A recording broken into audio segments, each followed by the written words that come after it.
দেশ ছেড়ে শহর ছেড়ে অনেক দূরে কোনো জায়গায় চলে যাও। কোথাও যাবো না আমি, এখানেই থাকবো অদিতির কাছে।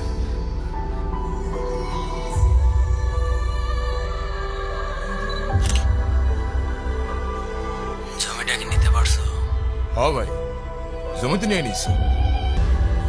আরে আমি বিবেক।